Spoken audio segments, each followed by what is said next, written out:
Selamat pagi Bapak Ibu sudah berkati oleh Tuhan. Selamat datang dalam rumah Tuhan pada pagi hari ini. Kita patut bersyukur kepada Tuhan karena Tuhan masih beri kita waktu dan kesempatan untuk kita beribadah kepada Tuhan. Walaupun cuaca sedikit lebih dingin, tetapi kita tetap penuh dengan semangat dan sukacita untuk kita boleh beribadah, memuji dan memuliakan nama Tuhan pada pagi hari ini.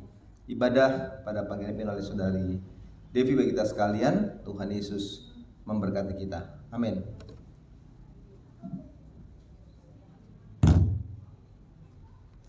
Ya, selamat pagi Bapak Ibu sekalian diberkati oleh Tuhan. Kembali kita bertemu lagi di dalam rumah Tuhan untuk bersama-sama mengucap syukur atas segala hal, atas segala berkat yang sudah Tuhan berikan dalam kehidupan kita. Pada pagi hari ini kita ingin menyerahkan kehidupan kita ke dalam tangan Tuhan. Meskipun banyak hal yang terjadi dalam kehidupan kita, musim akan selalu berganti. Setiap kesusahan, setiap sukacita kita selalu merasakannya dalam kehidupan kita. Ada satu ayat dalam Ratapan 3 ayat 22 hingga 23. Tak berkesudahan kasih setia Tuhan, tak habis-habisnya rahmat-Nya, selalu baru tiap pagi, besar kesetiaan-Mu. Biarlah ayat ini menjadi pegangan untuk kita semua, bahwa kasih Tuhan selalu baru setiap pagi. Nafas kita adalah kebaikan dan kasih dari Tuhan. Kita bisa ada sampai saat ini adalah kebaikan dari Tuhan. Kita akan mendengarkan pujian yang akan mengantarkan kita bersama-sama untuk masuk lebih dalam lagi dalam ibadah ini.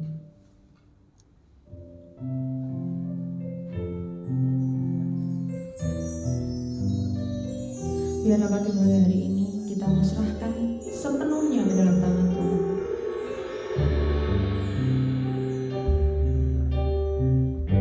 Musim akan selalu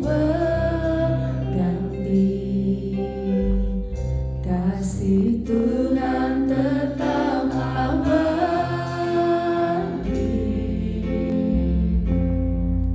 tak akan berubah sampai selamanya. Ku tetap percaya. Katakan, kami yakin Tuhan Kau selalu memberkati. Yakin Tuhan memberkati. Ku yakin Tuhan melindungi.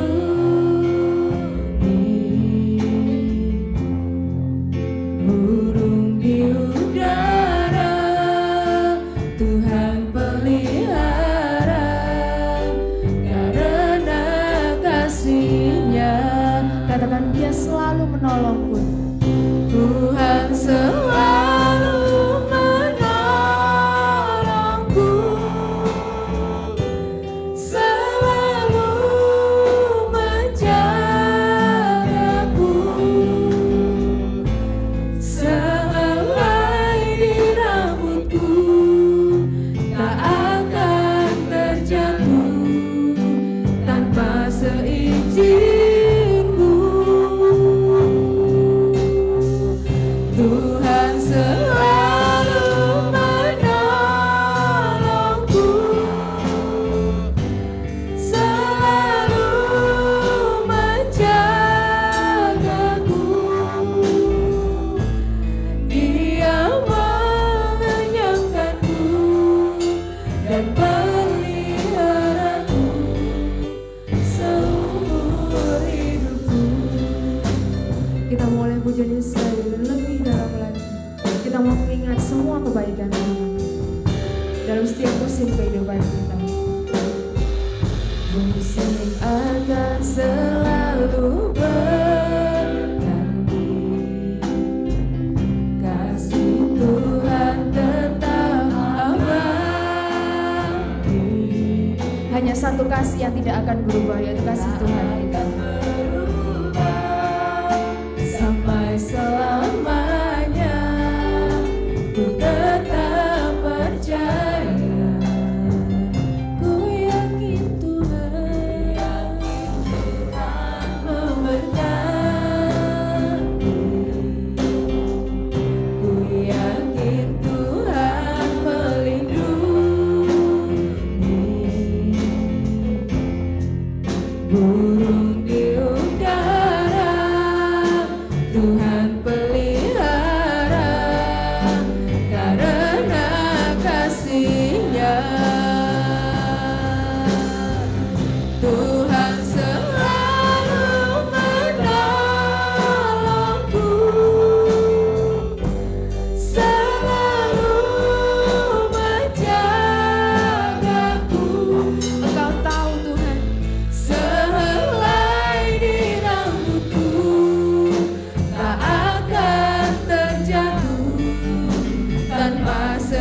seizin-Mu.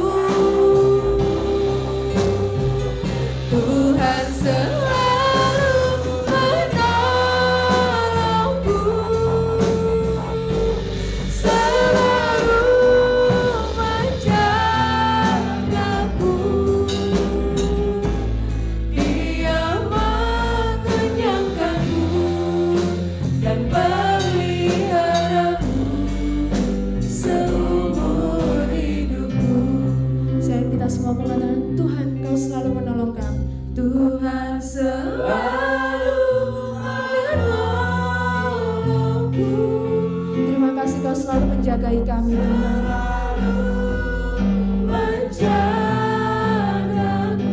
Kami tahu Kau tahu semua hal dalam kehidupan kami, Tuhan.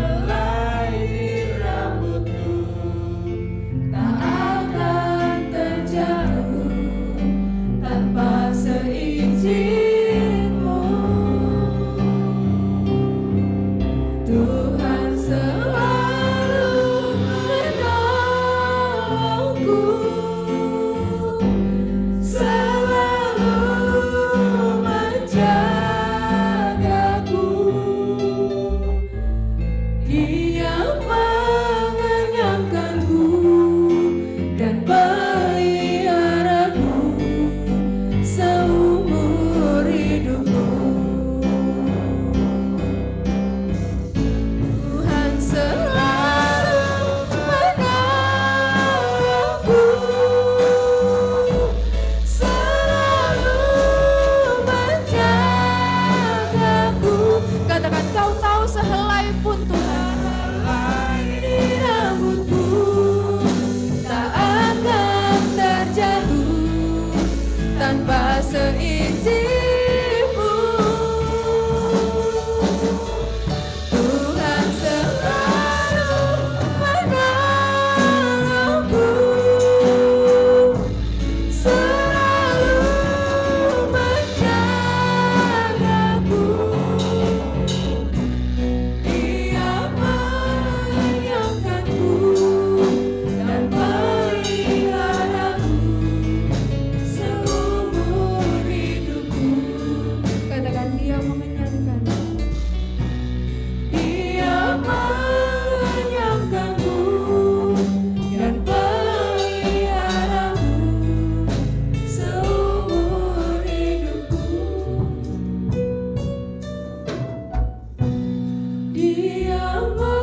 Saya minta kesediaan Bapak Mayor untuk membuka dalam doa. Dan peliharaku seumur hidupku. Mari kita masing-masing berdoa kepada Tuhan. Berdoalah untuk kesempatan pagi hari ini kita masih boleh beribadah kepada Tuhan. Bersyukurlah kepada Tuhan untuk semua perjalanan kehidupan ini. Mintalah supaya hari ini pun Tuhan memberkati saudara dan saya. Berterima kasih kepada semua kebaikan-kebaikan Tuhan.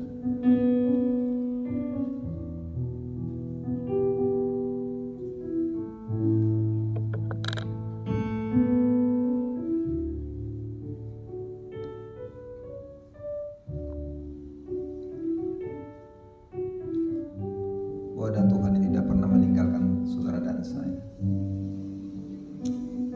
Kita akan masuk lebih dalam ibadah ini dan kiranya Tuhan akan memberkati hidup kita semua.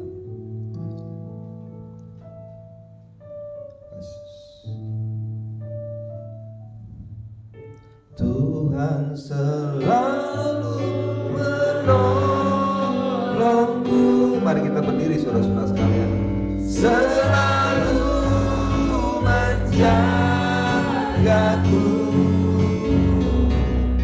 Sehelai di rambutku tak akan terjatuh tanpa seizin-Mu.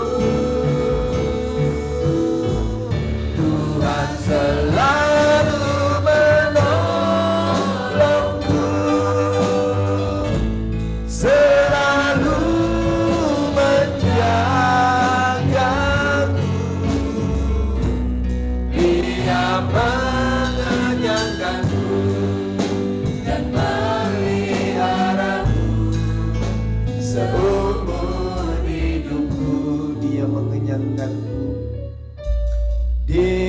mengenyangkanku dan peliharaku seumur hidupku. Di dalam nama Allah Bapa, Anak dan Roh Kudus kami tabiskan ibadah kesucian pada pagi hari ini. Turunlah berkat-Mu atas ibadah ini, memberkati semua kami, memperlengkapi kami hamba-hamba-Mu yang melayani-Mu. Kiranya hari ini Tuhan dimuliakan dan ditinggikan. Di dalam nama Yesus kami sudah berdoa. Haleluya. Amin. Kita tetap bangkit berdiri Bapak Ibu. Kita akan membacakan pengakuan iman dan keselamatan bersama-sama.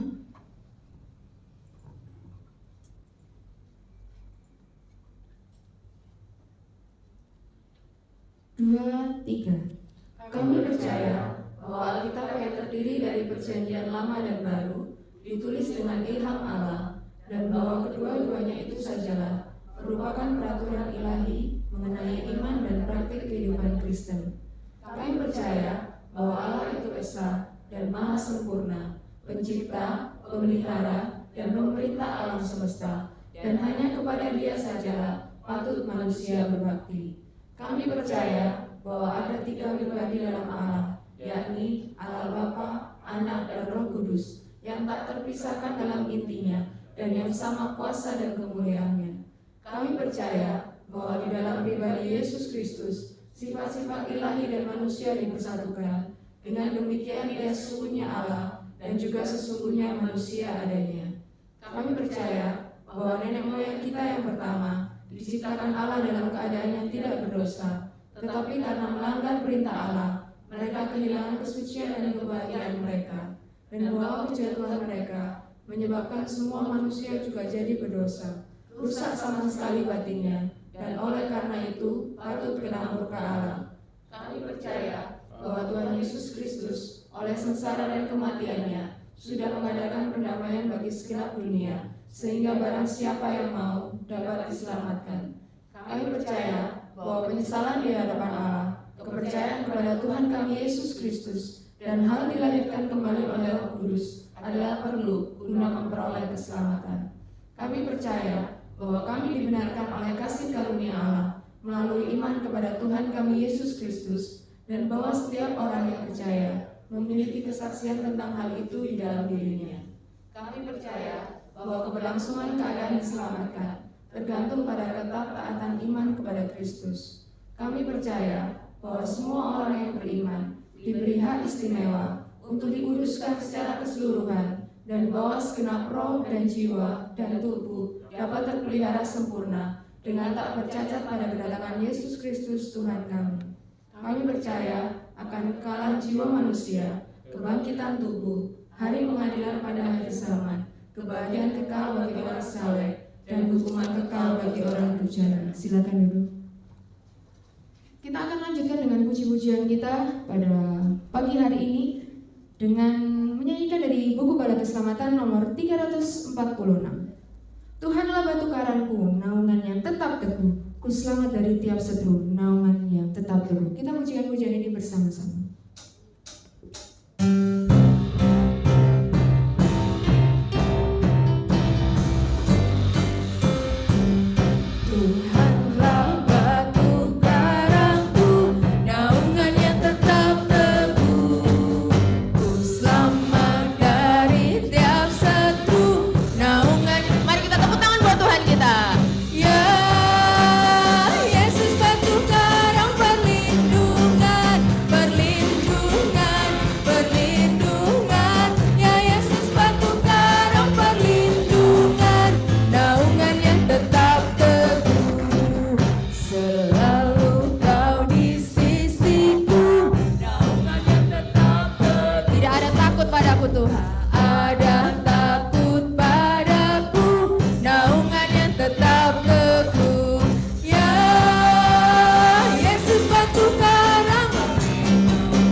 Biarlah topan berderu, naungan yang tetap teguh, tak goncang perlindunganku, naungannya tetap teguh. Kita nyanyikan ayat yang keempat dan pujiannya.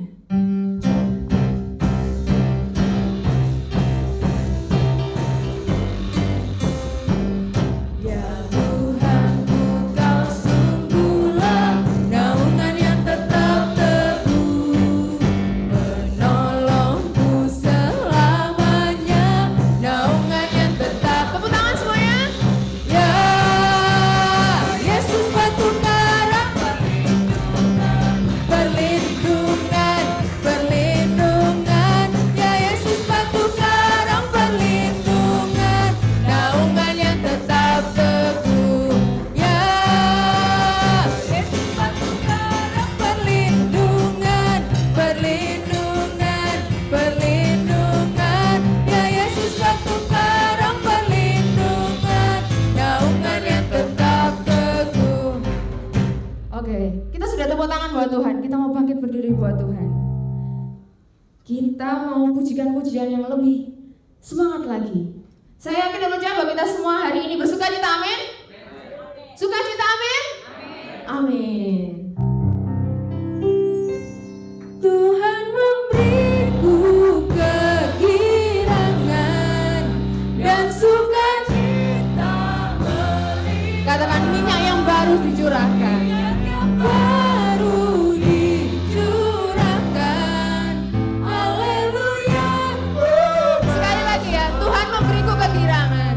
Tuhan lebih keras suaranya buat Tuhan. Dia sudah memberikan sukacita buat kita.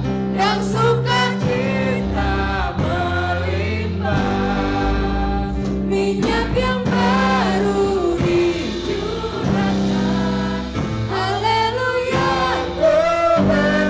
Tepuk tangan buat Tuhan kita.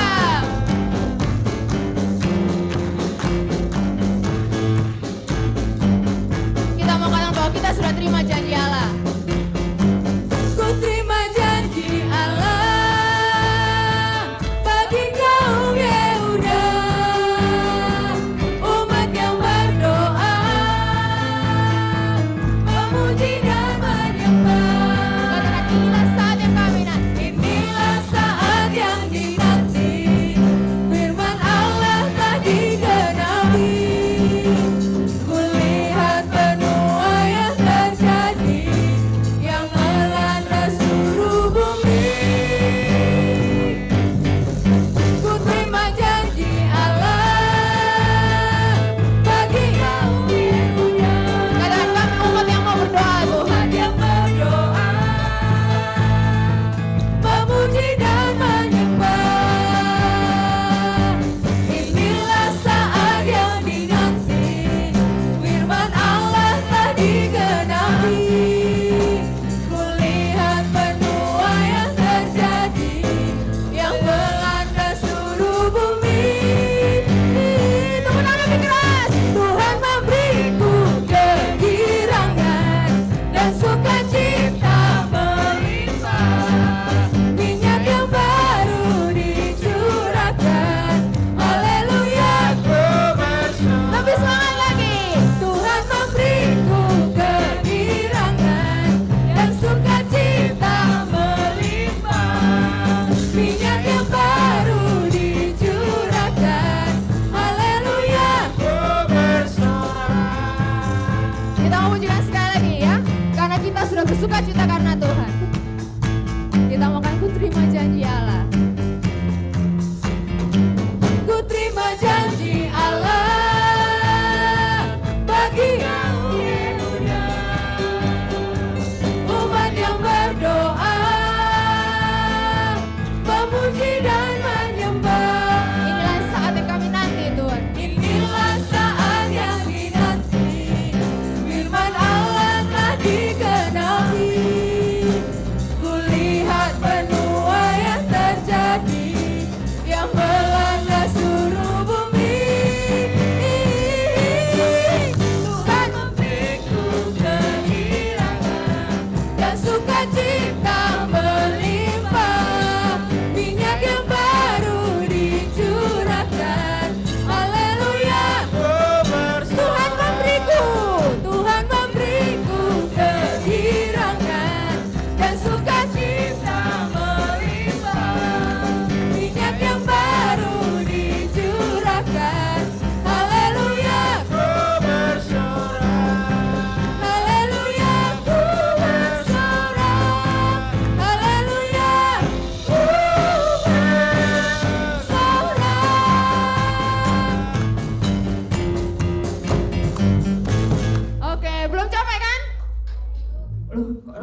Gini ya, tadi saya sebelum masuk ini saya dikasih hand mic ini ya sama Bapak Rio, suami dari Cici Shirley. Agak beban ya, karena kalau pakai hand mic ini berarti bisa kemana-mana gitu kan, kayak Bapak Mayer kalau pakai mic sendiri.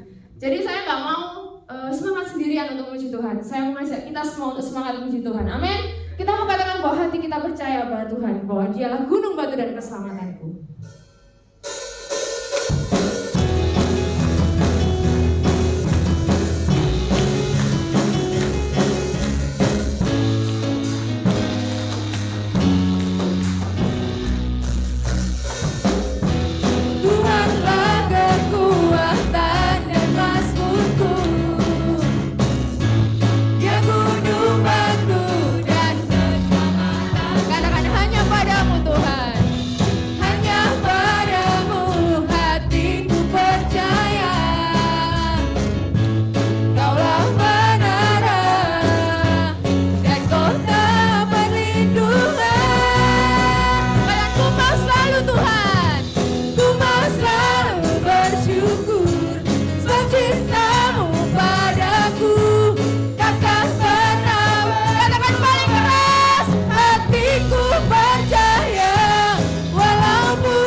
Saya ada satu pujian lagi yang mengatakan bahwa kita ini adalah umat Tuhan yang lebih dari pemenang. Amin.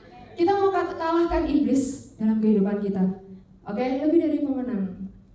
Segala perkara.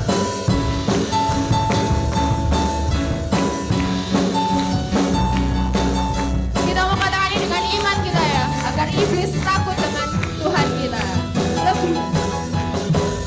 Lebih dari pemenang dalam skala perkara.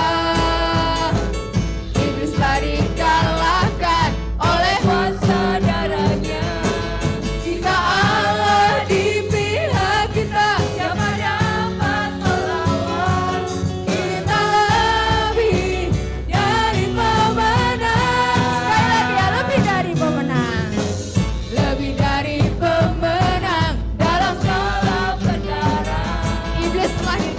Tuhan kita dikalahkan oleh kuasa darahnya. Jika Allah di pihak kita, siapa dapat melawan? Kita lebih dari pemenang. Boleh angkat tangannya? Haleluya. Kibarkanlah bunyinya, Yesus Raja segala raja. Haleluya. Bangkitlah gerejanya, kita lebih dari pemenang. Amin. Kita ulang pujiannya sekali lagi ya.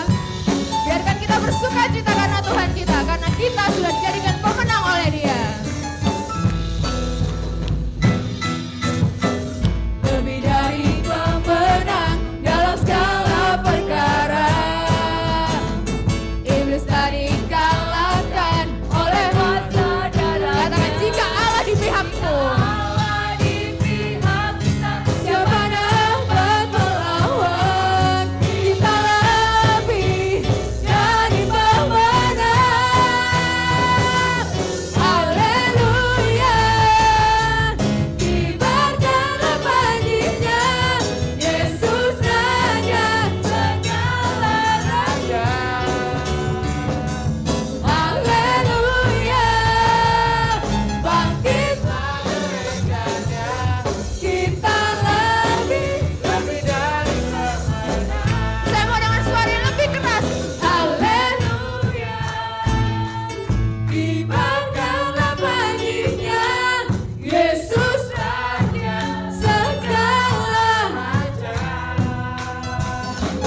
Haleluya.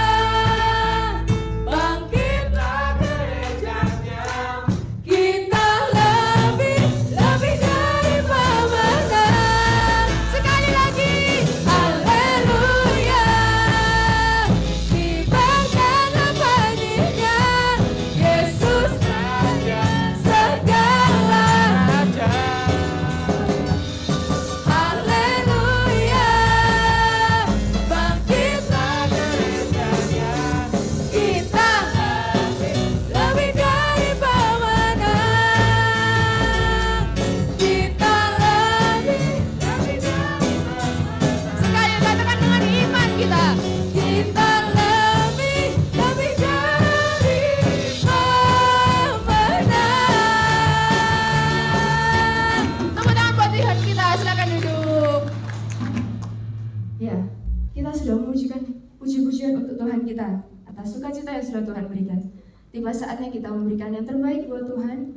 Kita mau siapkan persembahan kita. Saya persilakan untuk tugas persembahan.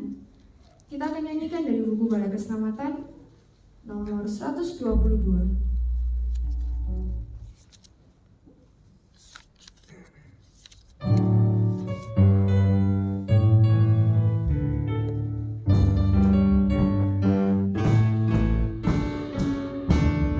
Bila menempuh gelombang kehidupan, hatimu menjadi takut dan bimbang.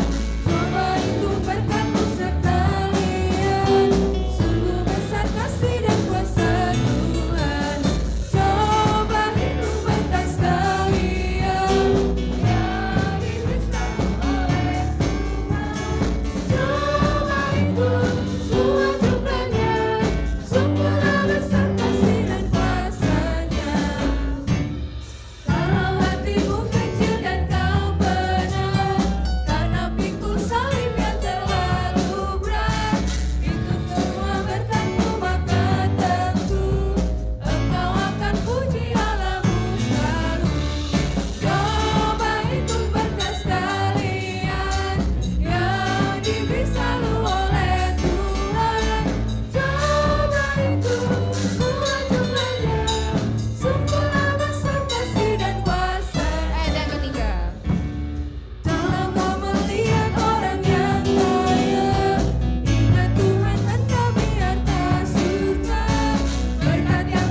Mayor untuk berdoa untuk persembahan dan doa syafaat.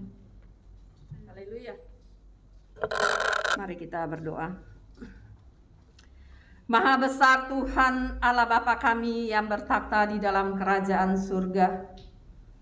Hati kami penuh dengan ucapan syukur untuk semua kasih setia Tuhan yang sudah kami alami sepanjang minggu ini.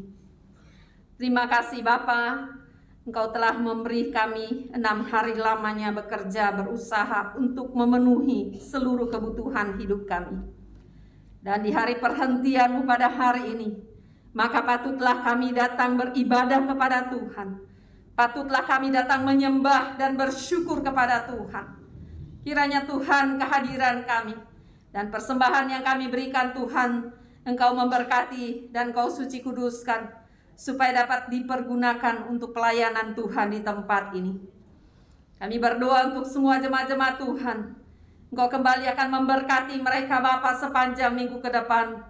Dalam seluruh usaha dan pekerjaan-pekerjaan mereka, apapun yang mereka rencanakan untuk memenuhi kebutuhan hidup mereka, kami percaya bahwa Tuhan yang akan membuat berhasil dan beruntung. Oleh sebab itu Bapa, kami serahkan mereka semua kepada Tuhan. Kemanapun mereka melangkah sepanjang minggu ke depan, kami percaya Tuhan telah sediakan berkat baru bagi mereka. Bapa di dalam sorga, biarlah Tuhan Engkau terus menyatakan kasih setia-Mu, kemurahan-Mu Bapa untuk semua jemaat-jemaat Tuhan dalam setiap kehidupan mereka. Jika hari ini ada mereka yang mengalami kelemahan tubuh, kami berdoa di dalam nama Yesus, Tuhan jamah dan sembuhkan mereka. Kami berdoa untuk Ibu Sarbani, Tuhan terima kasih Engkau telah memberkati, menolong semua jalannya operasi, di mana bagian tangan yang mengalami patah. Terima kasih Tuhan.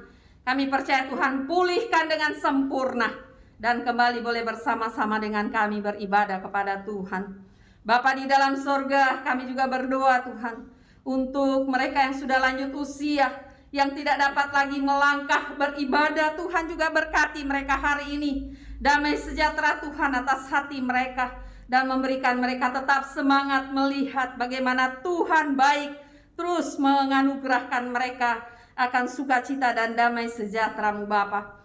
Bapa di sorga, kami juga berdoa untuk anak-anak kami, mulai mereka yang kecil Tuhan, mereka yang sekolah, mereka yang kuliah. Tuhan berkatilah mereka Bapa, dalam mereka terus berjuang untuk meraih cita-cita dan masa depan mereka. Tuhan berkatilah setiap hidup mereka Bapa. Bapa di sorga, kami juga berdoa Bapa untuk semua mereka yang sedang bergumul untuk pekerjaan. Mungkin mereka sedang mencari pekerjaan. Tuhan bukakanlah jalan bagi mereka. Berikan pekerjaan yang baik, yang tidak menghalangi mereka untuk beribadah kepada Tuhan. Bapa di sorga, kami juga berdoa untuk semua program di tempat ini, seluruh ibadah-ibadah yang ada, yang telah ditetapkan dari waktu ke waktu untuk kami melaksanakan. Tuhan jamah hati setiap kami Bapa yang menjadi prajurit, menjadi simpatisan siapapun kami, untuk selalu hadir. Dengan kehadiran kami mendukung pelayanan Tuhan. Oleh sebab itu Bapa, biarlah roh Tuhan memberi kami selalu hikmat-Mu untuk kami mengambil waktu-waktu kami untuk beribadah kepada Tuhan. Oleh sebab itu Bapa, kami serahkanlah semuanya. Apapun Tuhan yang menjadi rencana, jika kami di tempat ini terus seia sekata sepakat untuk hadir dalam ibadah-ibadah kami, maka kami percaya bagian Tuhan akan menambahkan jiwa-jiwa. Oleh sebab itu Tuhan, Kau berkatilah setiap kami. Dan kami berdoa khusus semua pelayan-pelayan Mosir setempat. Biarlah melalui kehidupan kami pelayan-pelayan-Mu juga boleh menjadi teladan dalam kehadiran kami beribadah. Oleh sebab itu Tuhan, Kau berkati setiap pelayan-Mu Mosir setempat. Biarlah mereka terlebih dahulu menjadi contoh dan teladan untuk setiap yang lain. Sehingga simpatisan siapapun, kami percaya tiap-tiap hari Tuhan tambahkan jiwa untuk pelayanan ini. Oleh sebab itu Tuhan, bagian kami yang ada di tempat ini untuk terus menjadi teladan dan contoh dalam peribadahan kami Bapa.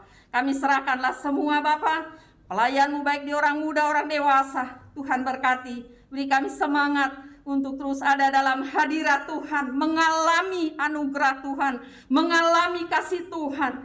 Karena hadirat Tuhan adalah tempat di mana kami boleh berjumpa dengan Tuhan, di mana tempat kami boleh mencurahkan seluruh apa yang menjadi doa dan harap kami. Oleh sebab itu Bapa, berkatilah setiap kami sekalian untuk selalu ada dalam hadirat Tuhan, mengalami kuasa Tuhan melawat kehidupan kami. Bapa di sorga, kami serahkan semua program kami untuk merenovasi bagian belakang mimbar ini Tuhan. Kami bawa kepada Tuhan, apapun yang diusahakan pada saat diajukan ke kantor pusat, kami percaya Tuhan bahwa Engkau beri mereka hati yang bijaksana sehingga semuanya boleh berjalan dengan baik. Bapa, kami juga berdoa Tuhan untuk bangsa dan negara ini. Tuhan juga memberkati, Tuhan juga akan menolong Bapa pemimpin kami, presiden, wakil dan semua jajaran mulai pusat sampai ke daerah, diberkatilah oleh Tuhan. Dan juga kami berdoa Bapa untuk kota Surabaya, Engkau pun akan memberkati pemimpin di kota ini, beri hikmat-Mu untuk memberikan kesejahteraan bagi masyarakat yang ada di kota ini Bapa.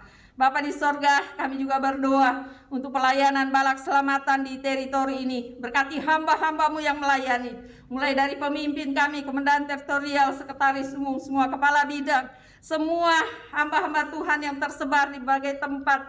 Ada kami di kota, di desa, di gunung, di lembah, para ofisir, para sesan, auxiliary kapten, diberkatilah oleh Tuhan. Bapa di sorga, terima kasih Bapa untuk pertolongan-Mu sampai hari ini dalam pelayanan balak selamatan.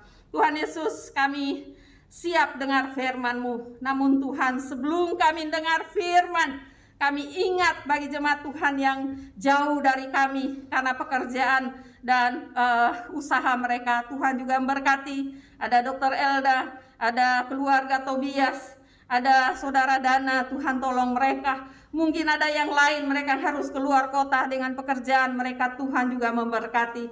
Terima kasih Tuhan, kami siap dengar firman-Mu Tuhan. Roh Kudus-Mu bekerja. Jika ada kuasa-kuasa yang merampas berkat firman Allah, kami tolak, kami hancurkan di dalam nama Yesus. Kuasa Tuhan memenuhi hati kami dan Kau memberkati hamba-Mu Tuhan. Biarlah kami lebih dalam lagi mengalami akan kuasa Tuhan. Ini doa kami Bapa. Terpuji, termulia, teragung Kau Allah yang besar, kekal selama-lamanya. Di dalam nama Yesus kami berdoa. Haleluya. Amin. Haleluya. Ya, tiba saatnya kita akan mendengarkan firman Tuhan yang akan disampaikan oleh hamba-Nya.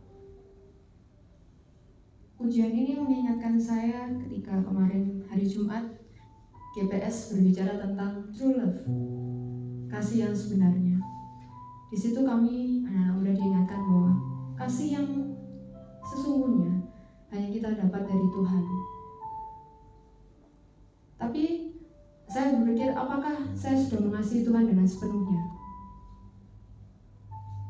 Dari ujian ini saya mendapatkan pelajaran bahwa ketika saya mau mengasihi Tuhan, tidak hanya saya harus mendengar firman Tuhan, tapi saya juga harus merenungkannya. Dan juga saya harus melakukannya dalam kehidupan saya sebagai anak muda. Dan itu juga yang ingin saya sampaikan kepada Bapak Ibu sekalian. Kita semua sebagai anak-anak Tuhan, sebagai pengikut Tuhan, kita mengatakan bahwa aku mau mengasihi Engkau Tuhan dengan sepenuh hati kami. Kita puji-pujiannya bersama-sama.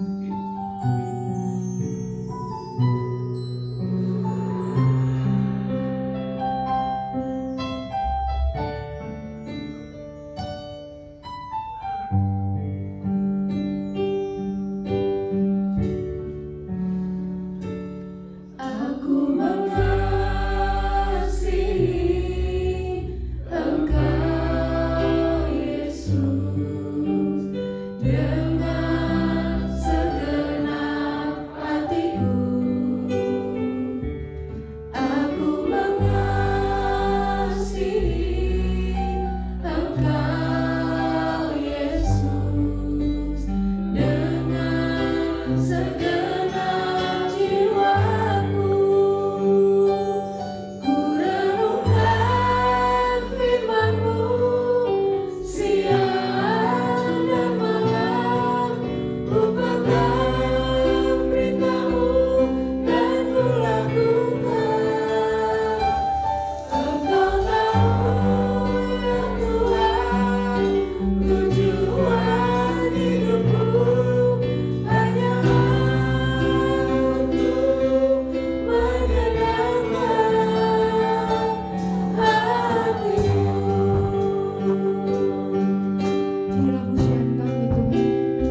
saya Devi mau mengasihi Engkau Yesus. Kita mau sebutkan nama kita masing-masing di hadapan Tuhan kita. Sama-sama kita akan pujikan pujian. Devi mengasihi Engkau Yesus dengan segenap hati. Sebutkan nama kita semua di hadapan Tuhan. Devi mengasihi Engkau Yesus dengan segenap jiwaku. Kami mau renungkan firman-Mu Tuhan. Renungkan firman-Mu siang dan malam. Ku pegang perintah-Mu dan ku lakukan. Engkau tahu ya Tuhan, tujuan hidupku hanyalah untuk menyenangkan. Ku renungkan firman-Mu siang dan malam. Kami mau pegang perintah-Mu ini Tuhan, dan ku lakukan. Engkau tahu ya Tuhan, tujuan hidupku hanyalah untuk menyenangkan hati-Mu. Hanyalah untuk menyenangkan Engkau Tuhan. Untuk menyenangkan hati-Mu. Hanyalah saya persilakan untuk menyenangkan hati-Mu. Ya Tuhan, saat ini kami siap untuk mendengarkan firman Tuhan. Biarlah Engkau sendiri yang akan berkata-kata dalam kehidupan kami Tuhan. Di dalam nama Tuhan Yesus Kristus kami telah berdoa dan siap untuk mendengarkan firman Tuhan. Haleluya, amin. Baik, selamat pagi Bapak Ibu yang dikasihi oleh Tuhan Yesus Kristus. Kiranya pada kesempatan pagi hari ini dapat membawakan sebuah hal menjadi berkat yang luar biasa untuk kita bisa bersama-sama belajar dan merenungkan akan firman Tuhan. Pada kesempatan pagi hari ini, biarlah kita membuka Alkitab kita terlebih dahulu. Pembacaan Alkitab pada kesempatan hari ini terdapat di dalam Amsal pasal yang keempat, ayat yang ke-23. Amsal pasal 4 ayat yang ke-23. Saya akan baca di dalam nama Tuhan Yesus Kristus. Amsal 4 ayat yang ke-23. Jagalah hatimu dengan segala kewaspadaan, karena dari situlah terpancar kehidupan. Sekali lagi kita mau baca. Jagalah hatimu dengan segala kewaspadaan, karena dari situlah terpancar kehidupan. Baik Bapak Ibu, pada kesempatan pagi hari ini kita mau belajar mengenai tema yang kita angkat, yaitu mengenai hati yang sehat. Hati yang sehat. Karena di Alkitab pun dikatakan bahwa disitulah terpancar kehidupan. Jadi dalam segala kehidupan kita itu semuanya pasti kita punya pemikiran, punya tindakan, semuanya itu bermuara dari dalam hati. Sebelum kita masuk lebih dalam, ada sebuah kisah Bapak Ibu. Jadi diceritakan ada sepasang suami istri. Sepasang suami istri, mereka yang baru pindah dalam sebuah kompleks perumahan. Kemudian saat pagi hari, saat mereka sudah sampai di rumah baru itu, lalu mereka menikmati makan pagi, di sebelah tetangga mereka itu mereka melihat ada seorang ibu yang sedang menjemur pakaian. Ada seorang ibu yang sedang menjemur pakaian. Kemudian ibu yang baru pindah rumah ini dengan suaminya mengatakan, aduh, ibu sebelah itu kok nyucinya nggak bersih. Jadi kalau kelihatan pagi-pagi setelah dicuci lalu kemudian bajunya digantung, dia melihat dari dalam rumah itu merasa, lu bajunya itu yang dicuci nggak bersih ya, mungkin nggak tahu cara mencuci gitu ya. Nah itu sudah terjadi Bapak Ibu. Lalu kemudian keesokan harinya pun saat makan pagi yang sama, breakfast dengan suaminya, dia juga melihat kembali, lu Pak, lihat itu Pak, bajunya tetangga baru ini, tetangga yang sebelah kita ini kok tidak bersih, atau dia ini tidak pakai sabun yang tepat, atau cara nyucinya tidak bagus gitu ya. Itu terjadi Bapak Ibu. Lalu dia merasa, oh tetap mungkin ibu di sebelah ini tidak tahu cara mencuci yang baik ya. Lalu sampai dalam beberapa hari ke depan, akhirnya ibu yang baru pindah dengan suaminya ini mengatakan, loh Pak, lihat ya, tetangga sebelah nyucinya sekarang sudah bersih. Baru tahu artinya dia cara mencuci, atau sabunnya sudah diganti gitu. Lalu kemudian suaminya mengatakan, yang awalnya diam aja gitu ya. Suaminya mengatakan, loh tadi pagi itu saya bangun pagi-pagi, saya melap kaca rumah kita. Nah ternyata diketahui yang membuat kelihatan kotor itu bukan bajunya tetangga sebelah, tetapi kaca rumahnya sendiri. Nah dari dalam hal kisah ini Bapak Ibu, kita bisa melihat bahwa kadang apa yang kita pikirkan, kita lihat itu sumbernya dari hati. Saat kita melihat suatu hal, loh itu tidak benar, ini kotor, ini tidak jelas, padahal sebenarnya kita sendiri, hati kita yang tidak benar, hati kita yang tidak tepat melihat segala sesuatu. Kita bisa melihat next di dalam Amsal pasal 4 ayat 23 tadi dikatakan, jagalah hatimu dengan segala kewaspadaan, karena dari situlah terpancar kehidupan. Kita melihat Bapak Ibu dari Amsal untuk 4 ayat 23 ini, kalau kita baca di dalam ayat 1 hingga ayat ke-22, itu merupakan berbagai macam nasihat-nasihat, untuk kita bisa mencari hikmat. Jadi nanti Bapak Ibu silakan baca di dalam Amsal pasal 4 ayat dari 1 sampai 22 di atasnya. Itu merupakan nasihat-nasihat kita untuk mencari hikmat, untuk menjalani kehidupan kita. Jadi di sana dikatakan, oh jangan begini, hormati ayahmu, berpegang pada pendidikan, dan lain-lain segala macamnya. Nah, kalau kita bisa melihat di dalam Alkitab terjemahan NIV atau terjemahan di dalam bahasa Inggris, itu dikatakan above all else, atau di atas segala sesuatunya. Dan kata-kata ini di dalam terjemahan bahasa Indonesia tidak ada Bapak Ibu. Nah ini ya. Jadi kalau di dalam terjemahan NIV dikatakan above all else, atau di luar dari segala hal yang disampaikan dari ayat 1 hingga yang ke-22.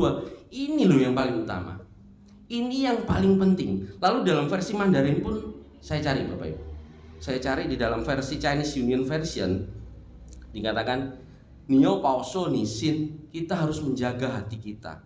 Nah, terutama di sini saya tuliskan Sheng Guo Pao Shou Yi Qie.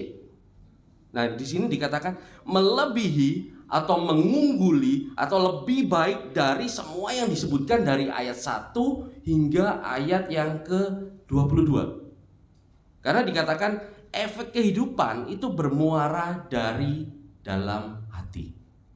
Jadi yang mengenai larangan, dengar pendidikan, dengan nasihat orang tua, tapi yang paling utama itu ayat ke-23, yaitu jagalah hatimu dengan segala kewaspadaan, karena dari situlah terpancar kehidupan. Kalau di dalam versi yang lain, karena efek kehidupan saat kita menjalani kehidupan kita itu semuanya berasal dari hati kita. Kita bisa happy, kita bisa senang, kita bisa menjalani kehidupan kita, itu awalnya dari hati Bapak. Saat hati kita tidak benar, saat hati kita ada masalah, kehidupan akan menjadi sangat susah.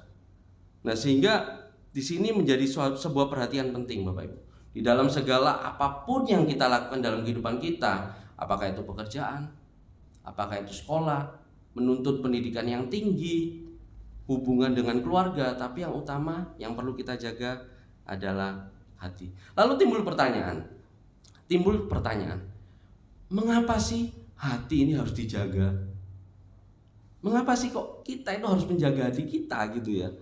Nah, kalau kita mau tahu Bapak Ibu, siapa sih di sini contoh? Pasti setiap Bapak Ibu semuanya punya handphone gitu ya, punya handphone, betul ya. Lalu kemudian handphone ini biasanya untuk keamanan itu biasanya dikasih casing, dikasih segala macam data, itu silikon kah atau apa? Tujuannya apa? supaya kalau jatuh tidak pecah, gitu kan ya. Segala macam dipakai. Nah, kenapa kok dikasih casing? Ya karena kita merasa handphone itu penting. Kalau handphonenya tidak dikasih casing, kalau handphonenya tidak dikasih suatu pengaman gitu ya. Jadi kalau pengaman kan macam-macam. Saya kasih pengaman begini Bapak Ibu ya. Ada supaya kalau jatuh tidak pecah. Tapi saat kita tidak kasih pengaman, handphone ini saat jatuh mungkin layarnya bisa pecah. Nah, saat kita dalam hati kita, apakah kita juga memberikan pengaman kepada hati kita? Apakah yang kita katakan secara duniawi, kenapa sih kok kita harus jaga hati kita? Kok enggak jaga kekayaan aja? Secara duniawi banyak orang mengatakan yang terpenting itu jaga kekayaan, nah, gitu ya. Yang terpenting itu jaga barang-barang kita. Nah, makanya di bank itu disediakan Bapak Ibu ada safety box. Nah, gitu ya. Jadi kalau biasanya ada barang-barang yang penting, ada surat, ada dokumen penting itu bisa disimpan di bank. Katanya bank itu punya tempat safe deposit box. Biasanya kalau barang-barang itu disimpan di sana anti kebakaran, gitu ya, anti rayap mungkin ya, atau anti yang lain, anti perampokan. Nah kalau barang-barang itu disimpan di rumah, otomatis mudah hilang, gitu ya. Nah sehingga banyak orang berpikir, oh penting banget menyimpan uang, oh penting banget menyimpan barang-barang berharga. Tapi orang jarang berpikir penting sekali hati itu dijaga. Hati itu dijaga. Karena hati adalah hal yang paling utama yang harus dijaga. Karena saat hati kita menjadi hadiah yang baik, maka berkat Tuhan pasti diberikan, disediakan untuk kita. Maka kita pun dapat hidup damai sejahtera. Jadi jangan pernah kita tidak berpikir mengenai hati. Kalau kita bisa berpikir mengenai handphone, oh harus kita jaga dikasih casing. Oh kalau uang jangan disimpan di dompet. Kalau dompetnya lupa nanti hilang, sehingga disimpan di bank. Loh kalau hati dijaga enggak? Kalau hati dijaga enggak? Nah, seringkali kita berpikir Bapak Ibu, dunia ini kan mengutamakan hal-hal mengenai harta duniawi tadi. Nah, mengenai apapun terkadang ada sekolahnya Bapak Ibu ya. Kayak contoh kita untuk menjalani kehidupan yang baik perlu sekolah yang tinggi. Nah, sekolahnya macam-macam gitu ya, dari S1, S2, S3 sampai segala macamnya. Tapi mengenai menjaga hati itu enggak ada sekolahnya Bapak Ibu. Kalau psikolog, oh ada itu psikolog. Biasanya psikolog itu untuk menangani orang yang hatinya tidak benar gitu ya. Hatinya tidak benar lalu kita, oh keluhannya apa Pak? Iya begini-begini, cerita panjang lebar. Lalu kemudian kita memberikan masukan. Tapi sekolah untuk menjaga hati. Gimana sih kalau kita disakiti? Gimana sih kalau kita tersinggung? Gimana sih kalau kita dimarahin orang lalu kita dijelek-jelekan orang, diinjak-injak orang? Gimana cara kita menanganinya? Tidak ada sekolahnya Bapak Ibu. Sekolah mengenai menjaga hati, sarjana menjaga hati tidak ada. Nah makanya padahal di Alkitab dikatakan hati itu penting. Hati itu penting maka kita harus menjaganya. Lalu yang kedua, mengapa kita harus menjaga hati?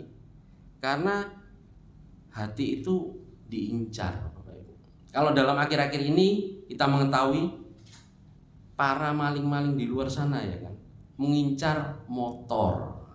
Ya, kalau saya dengar berita-berita di Suara Surabaya, lalu kemudian berita di televisi ataupun di radio, itu banyak sekali motor-motor yang hilang, motor-motor yang hilang. Sehingga saya pun itu motornya dilengkapi, Bapak Ibu. Dilengkapi dengan apa? Dengan kunci pengaman. Nah, siapa di sini Bapak Ibu yang bawa motor? Kalau di dalam motornya itu ada kunci pengaman, tidak tahu itu alarm, tidak tahu itu kunci ban atau segala macamnya. Banyak orang berpikir gitu ya, kenapa kok harus motor itu dikasih kunci? Kenapa sih motor itu harus dikasih alarm? Karena motor itu diincar. Saat kita parkir, tidak sampai berapa detik, berapa menit, tiba-tiba hilang. Saya pernah waktu mampir ke Alfa di sebelah gereja ini ya Bapak Ibu ya. Waktu itu saya terjadi sendiri, saya waktu itu ada kebutuhan beli sesuatu untuk anak-anak sekolah minggu. Tidak lama ada seorang wanita, dia tinggalkan motornya langsung masuk, tidak lama dia kebingungan. Lalu cerita ke dalam penjaga kasir di sebelah. Loh, motor saya di mana? Loh, tadi saya parkir di sini. Hilang. Nah, kenapa sih hati kita harus dijaga Bapak Ibu? Karena hati kita pun diincar. Tidak hanya motor Bapak Ibu. Kalau motor diincar maling, hati diincar siapa Bapak Ibu? Iblis. Hati diincar iblis. Di dalam Lukas pasal 8, nanti silakan Bapak Ibu bisa baca di rumah ya, mengenai perumpamaan seorang penabur. Penabur pada saat akan menaburkan benih, itu katanya ada yang jatuh di jalan, ada yang diinjak, dimakan habis oleh burung-burung, ada yang jatuh di tanah yang berbatu, kering, di semak berduri, belukar, dan juga ada di tanah yang baik yang mereka bisa menghasilkan benih-benih yang lebih baik. Nah, hati-hati Bapak Ibu. Iblis dapat mencuri hati kita. Iblis selalu mengincar hati kita. Kenapa hati kita diincar oleh iblis? Karena pada waktu hati kita sudah dapat diambil oleh iblis, maka iblis dapat dengan mudah menghancurkan masa depan kita.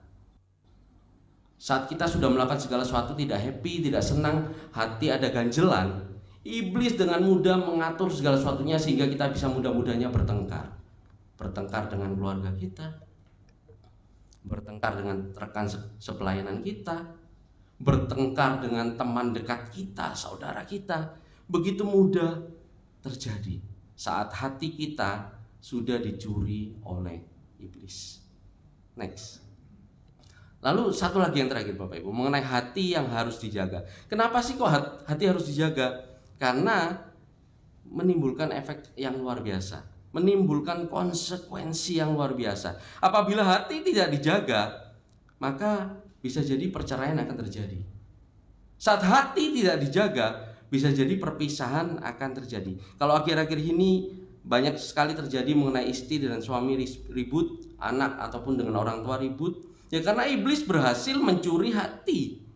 Iblis mengincar hati dan jika berhasil akan membuat hati kita tidak bahagia. Membuat hidup kita menjadi tidak baik dan selalu berpikir suatu hal yang negatif terhadap kehidupan kita. Sehingga kita harus dapat menjaga hati kita Bapak Ibu. Kita harus menjaga hati kita agar hati kita dapat menjadi sehat. Nah, saat ini Bapak Ibu kita bisa belajar bagaimana sih cara menjaga hati kita. Kita mau belajar dari Daud. Daud pun berhasil menjaga hatinya sehingga dia memiliki hati yang bersih. Di dalam kita buka di dalam 1 Samuel pasal 24 ayat 10 hingga ayat yang ke-11. Nah, kalau kita bisa baca di dalam ayat 10 dikatakan, lalu berkatalah Daud kepada Saul, mengapa engkau mendengarkan perkataan orang-orang yang mengatakan, sesungguhnya Daud mengikhtiarkan celakamu? Ketahuilah pada hari ini matamu sendiri melihat bahwa Tuhan sekarang menyerahkan engkau ke dalam tanganku dalam gua itu. Ada orang yang telah menyuruh aku membunuh engkau, tetapi aku merasa sayang kepadamu karena pikirku, aku tidak akan menjamah tuanku itu, sebab dialah orang yang diurapi Tuhan. Nah, di sini Bapak Ibu kita bisa melihat kalau dalam cerita mengenai Saul dan Daud, apa sih hubungannya Saul dengan Daud? Saul itu ternyata adalah mertua dari Daud. Mereka punya hubungan dekat dengan anaknya Saul, Yonatan, dan juga istri dari Daud adalah punya ayah adalah Saul. Lalu kenapa kok kita perlu belajar menjaga hati seperti Daud? Jadi dalam Alkitab Bapak Ibu diceritakan bahwa Daud ini diburu-buru. Kenapa kok diburu? Cerita awalnya Saul ini punya rasa iri hati. Awalnya mereka dekat banget. Tapi saat Tuhan selalu menyertai kehidupan Daud, akhirnya dalam peperangan Daud bisa selalu berhasil. Karena Daud adalah orang yang berkenan kepada Tuhan. Nah kemudian saat Saul sebagai seorang raja, dia melihat, loh, Daud ini luar biasa ya. Daud ini selalu disertai Tuhan. Lalu timbul rasa iri hati dari Saul. Sehingga timbul keinginan untuk Saul membunuh Daud. Sehingga dia diburu-buru Bapak Ibu. Dia diburu untuk ditangkap, untuk dibunuh. Dan diceritakan dalam Alkitab di ayat-ayat sebelumnya bahwa pada waktu itu saat memburu, lalu dia membawa ribuan tentara Saulnya, membawa ribuan tentara untuk dapat menangkap Daud. Pada waktu itu timbullah mungkin perutnya sakit Bapak Ibu, atau mungkin mereka habis makan sambal atau makan sesuatu begitu ya. Lalu perutnya sakit sehingga dia harus masuk ke dalam gua. Nah ternyata di belakang gua tersebut ada Daud dan sekelompok teman-temannya. Lalu teman-temannya mengatakan, loh itu loh musuhmu. Itu musuhmu yang akan membunuh engkau. Sudah waktunya. Mungkin kalau dikatakan musuh-musuh yang mengatakan ini waktu yang paling tepat untuk membunuh Saul, raja itu. Bayangkan Bapak Ibu, kalau kita sudah dijelek-jelekan seseorang, apalagi ini tingkatnya sudah mau dibunuh, dikejar-kejar ke sana kemari, lalu timbul waktu yang tepat, orang itu lemah, dia tidak bisa apa-apa. Tapi apa yang terjadi? Daud tidak melakukannya. Daud tidak membunuh Raja Saul. Malah dikatakan, ketahuilah pada hari ini matamu sendiri melihat bahwa Tuhan menyerahkan engkau ke dalam tanganku dalam gua itu.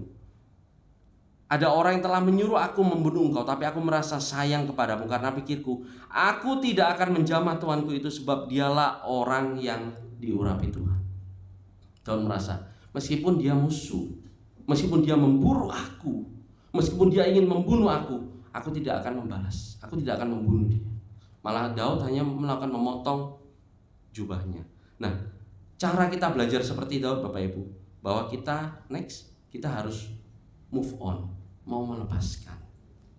Kita harus belajar untuk tidak menyimpan sampah dalam hati kita. Sampah itu banyak Bapak Ibu. Pertanyaannya, berapa banyak sampah yang kita simpan dalam hati kita? Padahal dikatakan hati itu penting. Namanya tempat yang penting, artinya kita harus jaga. Jangan sampai kita menyimpan sampah di dalamnya. Sampah itu apa sih Bapak Ibu? Sampah itu bisa kita ibaratkan menjadi seperti sakit hati kita. Saat kita disakiti oleh teman-teman kita, saudara kita, lalu kita simpan dalam hati kita, wah bahaya. Sakit hati, kepahitan, ketersinggungan, dan lain segala macamnya. Kita harus bisa move on Bapak Ibu. Kita harus berani melepaskannya. Kita harus berani memberikan pengampunan. Sehingga saat kita sulit untuk melepaskan sakit hati kita sulit untuk melupakan kepahitan, ketersinggungan, hal itulah yang akan menjadikan sampah di dalam kehidupan kita. Saat Daud memiliki sampah itu dalam hatinya, mungkin saat Saul siap untuk dibunuh, begitu mudahnya dia akan membunuh Saul. Bagaimana kehidupan kita? Apakah kita bisa melepaskan sampah-sampah yang ada dalam hati kita? Apakah kita masih punya, oh saya masih ingat musuh saya, gitu ya. Musuh saya, teman saya yang dulu teman, dia itu baik, tapi sekarang saya tidak mau lihat dia, ketemu dia aja saya tidak mau lihat. Nah, katanya begitu Bapak Ibu. Kalau orang sudah tidak suka dengan teman orang lain, rasanya dalam satu ruangan meskipun tidak lihat gitu ya, satu ruangan sudah merasa tak suka saya. Hati-hati Bapak Ibu, itu bisa menjadi sampah dalam kehidupan kita.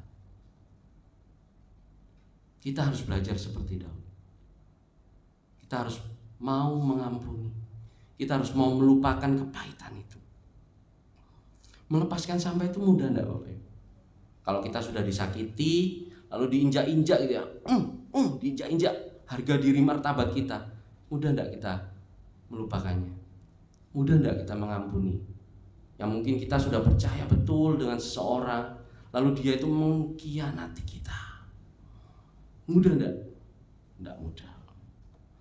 Mudah untuk dikatakan, tapi sulit untuk dilakukan. Tapi ya kehidupan begitu Bapak Ibu. Kadang suatu hal yang sulit itu kadang baik untuk kita. Sulit enggak melupakan kejahatan atau pengkhianatan yang dilakukan oleh orang lain kepada kita? Nggak sulit. Oh, kita itu sudah percaya betul gitu ya sama teman kita, lalu kita dibohongi, kita dikecewakan, sakit hati ya. Kalau sakit hati itu mudah nggak pemudanya? Nggak mudah Bapak Ibu. Tapi kita harus belajar.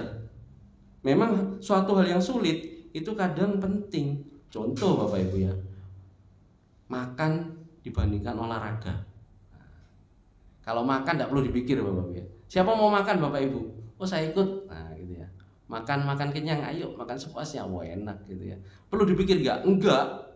Makan enak. Olahraga, setiap hari olahraga, mau enggak? Awal-awal ya mau sih. Olahraga kan untuk sehat gitu ya, katanya begitu. Masih berpikir sehat sih tapi capek. Nah kadang makan olahraga, gampang mana? Gampang makan ya kan. Nggak perlu pikir makan tuh enak gitu ya. makan bebek gitu ya, makan buah segala macam masuk ke dalam. Tapi kalau olahraga tidak mudah. Nah, tapi pertanyaan sehat mana Bapak Ibu? Ya sehat olahraga, betul ya. Nah, dijawab penting itu. Sehat olahraga. Nah, sehingga suatu hal yang sulit seperti membuang sampah dari dalam hati kita, kepahitan dari dalam hati kita, ketersinggungan dari hati kita, tidak mudah, tapi ya harus kita lakukan. Karena penting. Contoh yang lain Bapak Ibu, mengenai tidur-tiduran dan bekerja. Enak mana Bapak Ibu? Lebih gampang mana? Lebih gampang tidur-tiduran atau lebih gampang kerja? Enak tidur-tiduran ya. Santai, ngeleset, nah, gitu ya kan? Ngeleset tidur-tiduran sambil makan enak gitu ya. Nah, yang menghasilkan yang mana? Kelesetan. Hasilnya apa? Ngiler, ya. Pulau-pulau gitu ya. Dapat beli pulau. Ya kan? Karena kita ngiler gitu ya. Nah, begitu pula dalam kehidupan kita. Kadang yang suatu hal yang sulit itu perlu kita lakukan, lebih penting kita lakukan, lebih berharga. Begitu pula saat kita membuang sampah-sampah dalam kehidupan kita, saat kita sudah mulai tersinggung, saat kita pelayanan lalu, waduh kok dikomentari terus gitu ya. Aku ini sudah melayani terbaik untuk Tuhan, segala sesuatu sudah latihan capek-capek, datang capek-capek, dikatakan terus jelek-jeleknya, lalu tersinggung. Nah, kalau sudah tersinggung, gimana?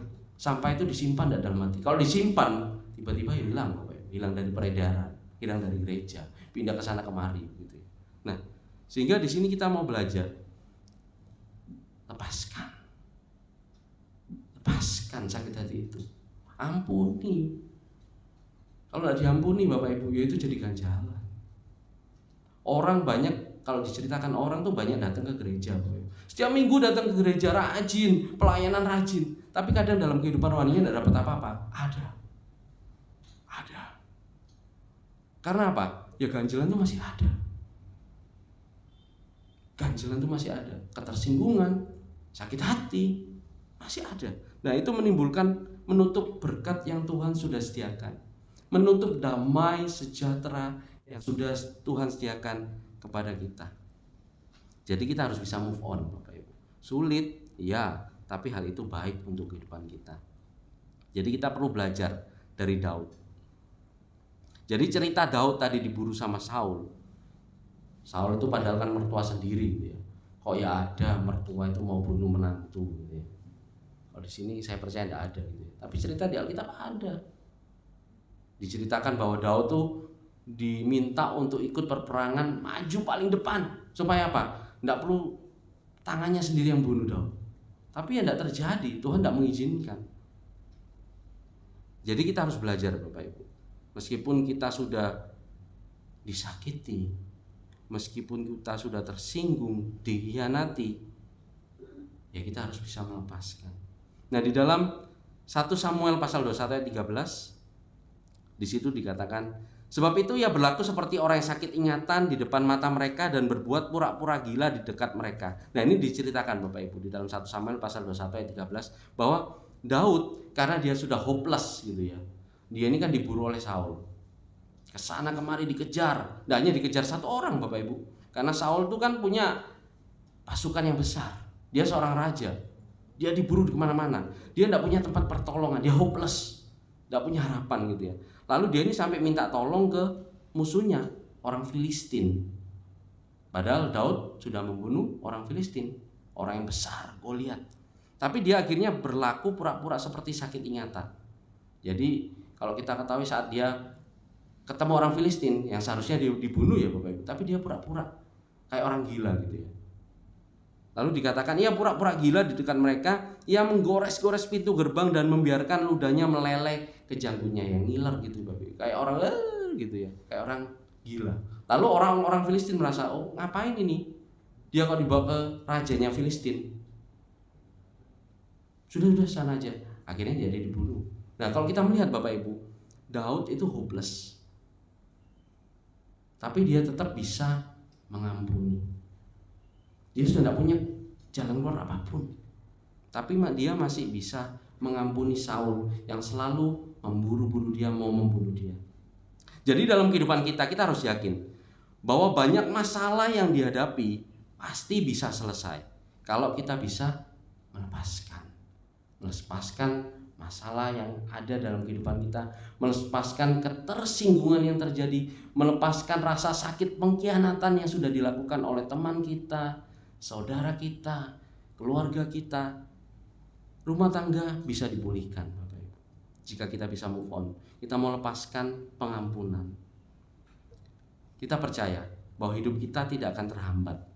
Tapi saat kita menyimpan sampah itu dalam kehidupan kita, maka hidup kita akan menjadi terhambat. Jadi hati-hati dalam kehidupan apapun, rumah tangga, pelayanan. Kalau kita tidak bisa move on, bisa-bisa kita pindah gereja aja, karena di gereja itu selalu begini, orang itu begini-begini. Wah, ingat saat kita datang ke gereja, siapa sih yang kita cari? Kalau kita melihat manusia, tidak akan pernah puas. Saat kita melayani, siapa yang kita layani? Kita harus tahu Bapak Ibu, bahwa kita harus menjaga hati kita, berani untuk melepaskan.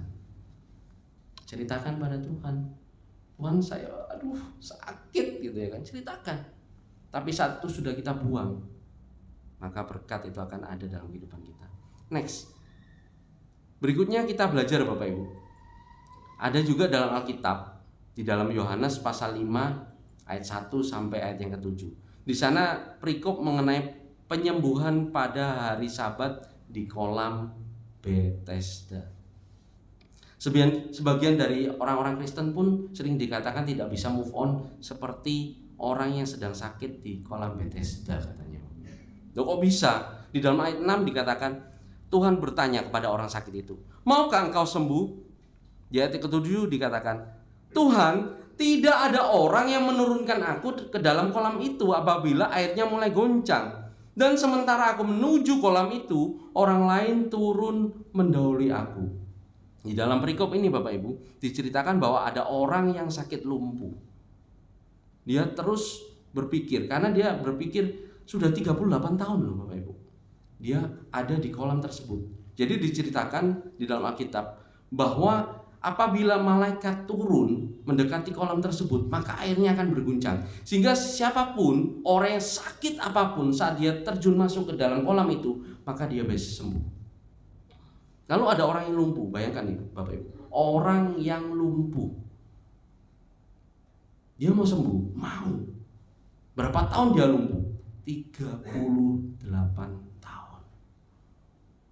Lama enggak? Nah kalau kita berpikir, loh Tuhan saya sudah berdoa 4 tahun, saya sudah berdoa 10 tahun, kok ya enggak dijawab-jawab? Loh ini ceritanya ada orang yang berharap 38 tahun Bapak Ibu. 38 tahun dia mengharapkan sebuah miracle, dia mengharapkan sebuah keajaiban, dia mengharapkan sebuah mujizat. Mujizat apa Bapak Ibu? Dia mengharapkan saat malaikat datang, dia cepat-cepat masuk ke dalam air. Dia mungkin kecewa kepada siapa? Kepada teman-temannya. Mungkin saat ketemu gitu ya, biasanya kan sesama manusia saling bantu gitu ya Bapak Ibu. Janjian mungkin ya, satunya sakit A, sakit B, sakit C. Ayo ya janjian ya, nanti kalau airnya bergoncang, kamu sama aku masuk dulu ya. Oh ya antrian ya, kamu A, kamu nomor 1, aku nomor 2 ya. Nah mungkin dia ini mungkin nomor yang terakhir Bapak Ibu. Lalu teman-temannya mungkin meninggalkan dia gitu ya. Saat air mulai goncang, dia kakinya tidak bisa jalan Bapak Ibu. Lalu kemudian padahal dia sudah mengharapkan air bergoncang, malaikat datang, dia bisa masuk. Lalu Tuhan datang. Padahal malaikat di situ diceritakan malaikat Tuhan kan Bapak Ibu. Tuhan sendiri datang kepada orang yang sakit lumpuh itu, yang merupakan dokter dari segala dokter. Ditanya, maukah engkau sembuh? Pertanyaan yang sangat jelas. Maukah engkau sembuh? Lalu dia malah curcol. Tuhan, tidak ada orang yang menurunkan aku ke dalam kolam itu. Airnya sudah mulai goncang dan sementara aku menuju kolam itu, orang lain turun mendahului aku. Tidak bisa move on. Padahal udah jelas Tuhan tanya, mau gak sembuh? Tidak perlu tunggu air goncang, gak perlu tunggu malaikat, Tuhan datang sendiri kok. Kadang banyak hal menutup mata kita Bapak Ibu, menutup hati kita. Ya karena sampah-sampah tadi. Sebenarnya Tuhan sudah hadir dalam kehidupan kita. Tuhan sudah menyediakan berkat yang luar biasa. Tinggal kita mau enggak. Lalu kita masih enggak bisa move on. Aduh, aku ini sudah capek, udah lelah, harusnya begini, sudah tak rencanain begini kok ya enggak jelas-jelas. Berkat enggak hadir-hadir, Tuhan enggak jawab doaku. Banyak orang Kristen seperti orang lumpuh tadi, Bapak Ibu. Padahal Tuhan sudah datang.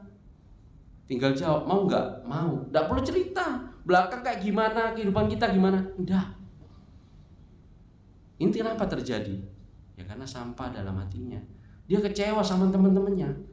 Dia kecewa kalau kakinya tidak bisa jalan sehingga dia tidak bisa masuk ke dalam itu sehingga dia mendapatkan kesehatan, tidak bisa. Dia kecewa 38 tahun. Apakah Tuhan juga sudah mengetuk hati kita? Apakah mungkin Tuhan sudah mengingatkan kita, tapi kadang kita tidak sadar? Karena ternyata masih ada banyak sampah-sampah tadi.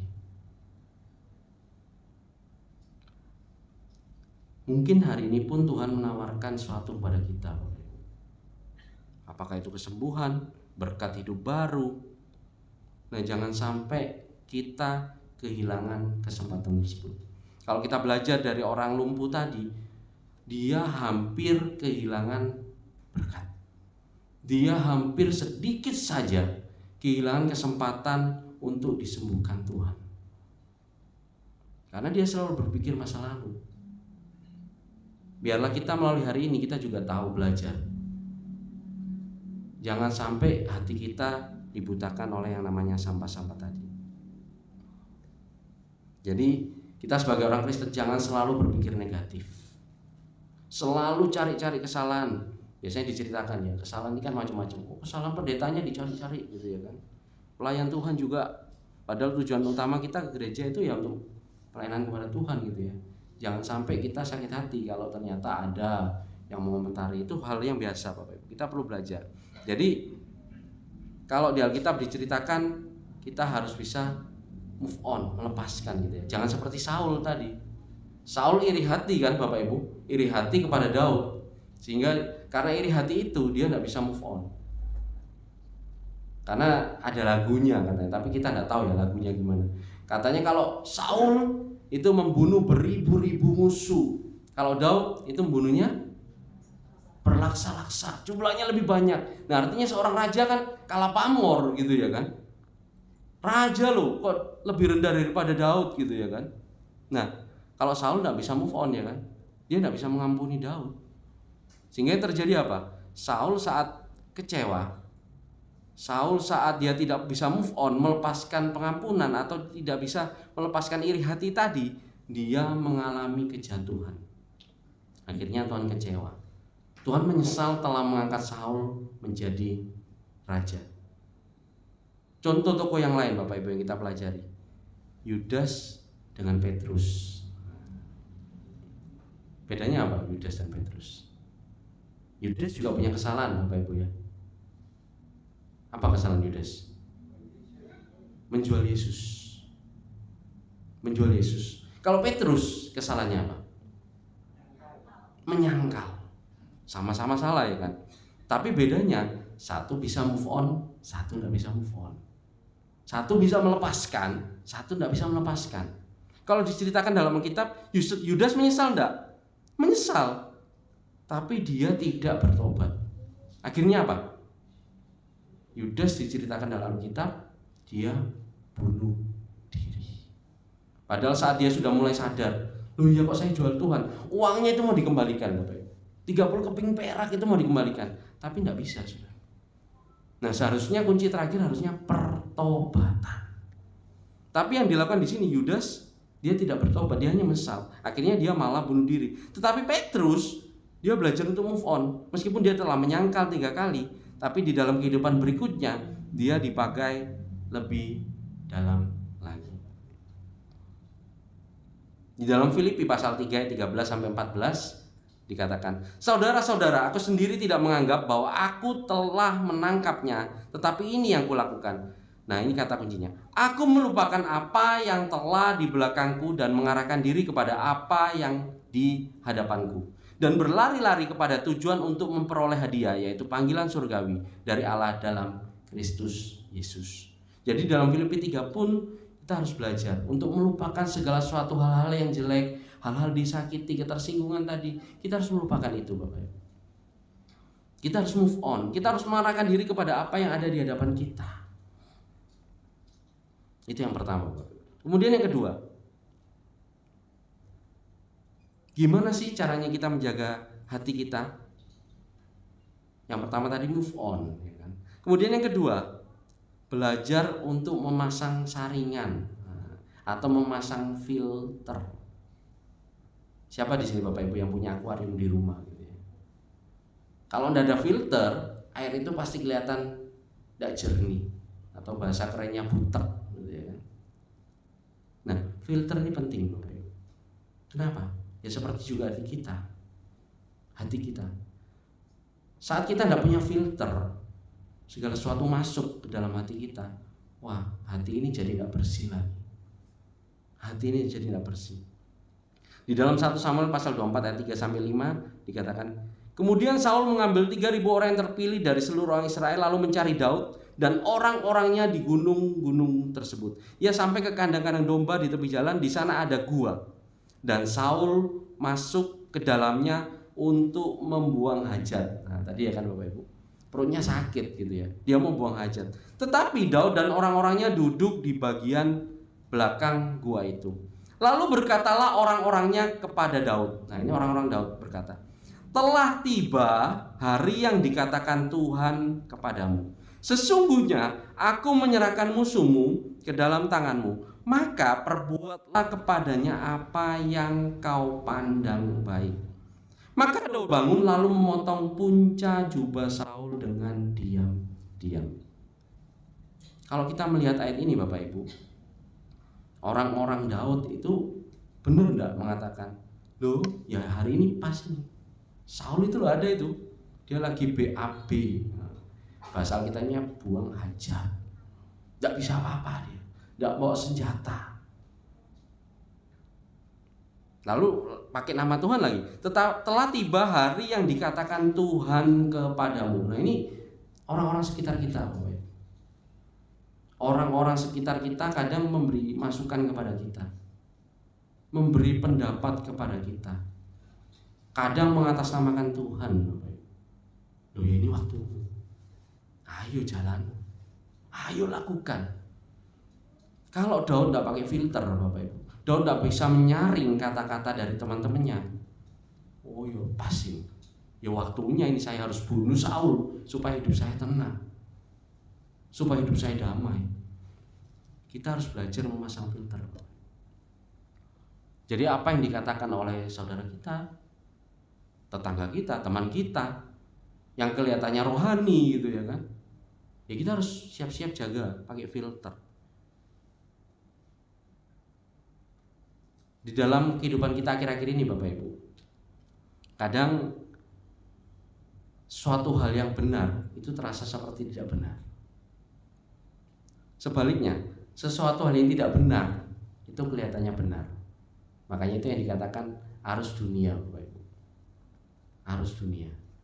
Kadang kita merasa, loh teman-teman di tempat kerja ya biasa kok, menikmati kehidupan mereka dengan bekerja, melakukan suatu pekerjaan yang sebenarnya bukan jobnya, tapi melakukan pekerjaan itu gitu.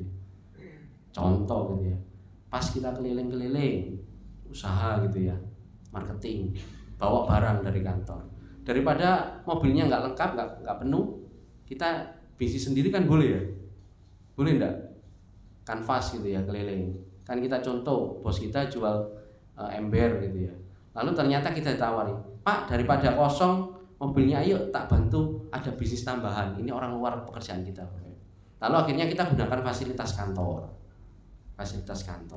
Wes nanti dengan driver dengan ini bagi-bagi ya. Normal enggak? Sekarang kehidupan normal begitu. Kelihatannya benar, tapi enggak benar. Kita menggunakan fasilitas kantor untuk kebutuhan pribadi kita. Contoh lagi yang lain, LGBT. Nah, apa itu LGBT? Ada yang dikatakan lesbian, gay, gitu ya, dan segala macamnya. Ada pejuangnya loh Bapak Ibu, ya kan? Ada orang yang memperjuangkan hak-hak orang yang punya kehidupan. Oh suka sama jenis itu normal kok, Di Amerika aja banyak orang Kristen, ya boleh menikah. Di Singapura boleh. Kok di Indonesia tidak boleh? Padahal di Alkitab Tuhan hanya menciptakan dua kan Bapak Ibu ya. Adam dan Hawa. Bukan Adam dan Adi ya. Bukan Adam dan Andri, Adi, Budi. Nah, tapi Adam dan Hawa, cowok cewek. Tapi banyak orang yang mengatakan, normal itu hak asasi ya. Katanya perjuangan hak asasi patut diperjuangkan. Nah hati-hati, kadang dunia ini begitu banyak hal yang kelihatannya benar tapi tidak benar. Yang kelihatannya tidak benar itu yang seharusnya benar. Nah ini yang perlu kita pasang filter tadi Bapak Ibu. Konsekuensinya berat. Saat ada proyekan, di bawah tangan ya proyeknya ya, bagi-bagi gitu ya, kelihatannya oke kok. Kalau tidak mau, siap-siap keluar dari pekerjaan, diancam teman-temannya. Berani tidak kita tolak? Tidak. Berat. Nah itu kadang filter ini harus kita siapkan Bapak. Karena kadang apa yang masuk dalam kehidupan kita perlu filter. Apalagi saat zaman ini Bapak Ibu, dengan kehidupan gadget, anak-anak kecil itu hati-hati Bapak Ibu. Karena apa? Gadget ini tidak ada filternya. Kita seringkali saya lihat Bapak Ibu, anak-anak kecil selalu bawa handphone ya kan. Di mana-mana bawa handphone gitu ya. Lalu yang dilihat itu apa Bapak Ibu? Anak-anak kecil tuh sekarang mainnya TikTok, di scroll atas, scroll bawah. Apa yang dilihat itu tidak bisa kita kontrol. Yang dilihat itu kekerasan, yang dilihat itu tentang seks bebas, yang dilihat itu A, B, C, D, kita tidak bisa kontrol. Tapi ya orang tua itu kok ya berani nyerahkan anak itu melihat handphone gitu ya. Pernah Bapak Ibu saya melihat anak kecil gitu ya, dia melihat kelihatannya lucu gitu ya. Tidak taunya bawahnya iklannya itu tidak benar. Tidak tahu itu tentang seks bebas atau tentang berciuman segala macam, ada terjadi. Nah kadang ini harus hati-hati Bapak Ibu. Kalau kita tidak punya filter, ya seperti anak kecil tadi, dia melihat handphone, melihat YouTube, iklan-iklan yang tidak jelas, itu yang masuk. Saat kita sebagai orang dewasa tidak punya filter, kelihatannya hal yang benar masuk, tapi padahal itu tidak benar.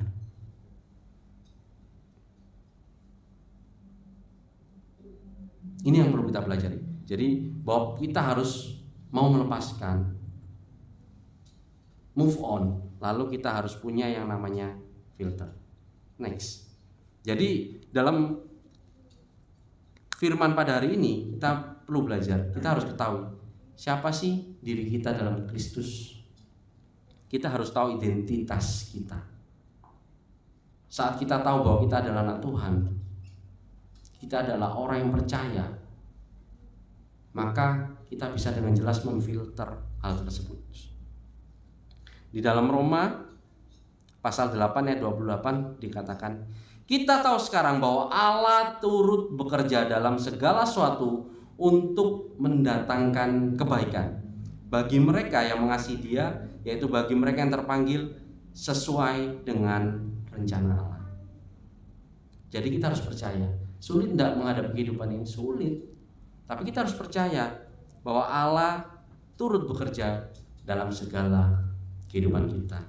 Ada sebuah pujian Bapak Ibu yang akan mengantarkan kita untuk merenungkan firman Tuhan, untuk kita dapat menjaga hati kita, membuang segala hal yang buruk yang masuk dalam hati kita. Kita akan pujikan pujian Hanya Dekat Kasih-Mu Bapa.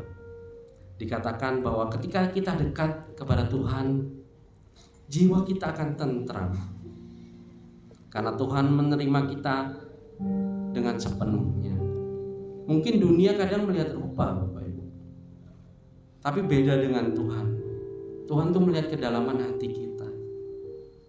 Tuhan mengenal hati kita, sehingga saat kita bisa menjaga hati kita dengan baik, menjaga kebersihan hati kita, maka berkat itu sudah Tuhan sediakan. Damai sejahtera tersebut Tuhan sudah sediakan untuk kita. Ambil waktu yang terbaik. Kalau Bapak Ibu masih ada sampah-sampah yang tersimpan dalam hati, lepaskan. Berikan pengampunan kepada mereka yang telah menyakiti kita.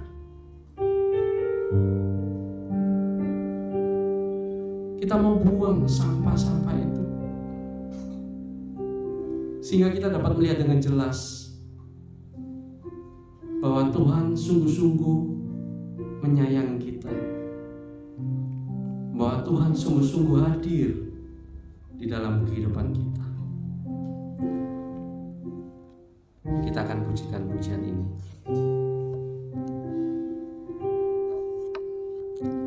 Hanya dekat kasih-Mu Bapa,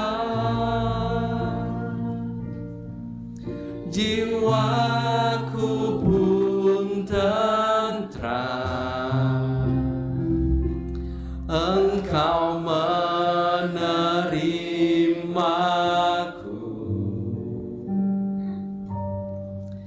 dengan sepenuhnya, walau dunia melihat rupa, namun Kau memandangku sampai ke kedalaman hatiku. Katakan, Tuhan inilah, Tuhan inilah yang ku tahu.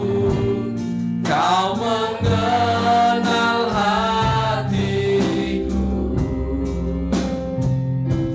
jauh melebihi semua yang terdekat sekalipun. Tuhan inilah yang ku mau. Kau menjaga hatiku supaya kehidupan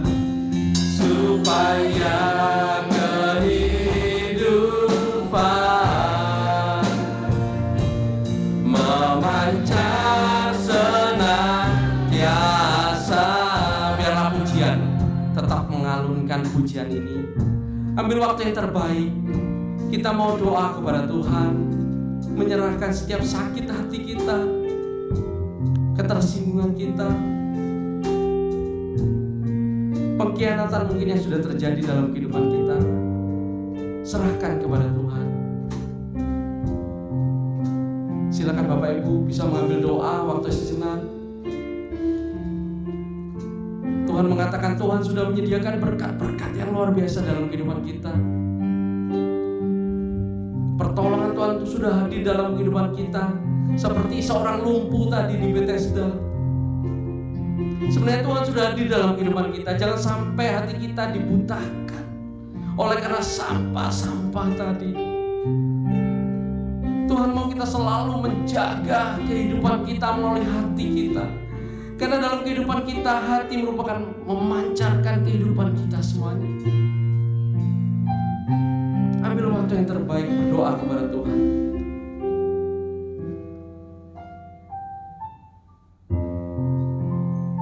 Waktu dan tempat saya serahkan kepada Bapak Mayor.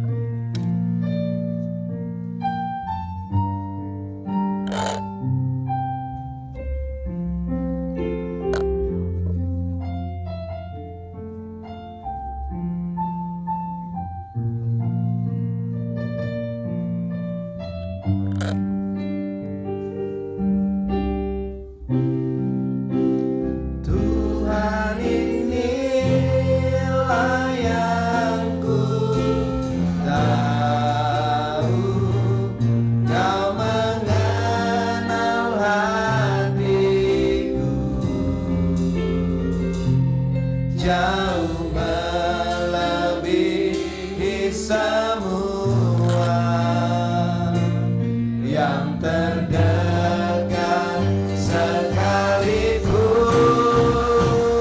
Tuhan inilah yang ku mau.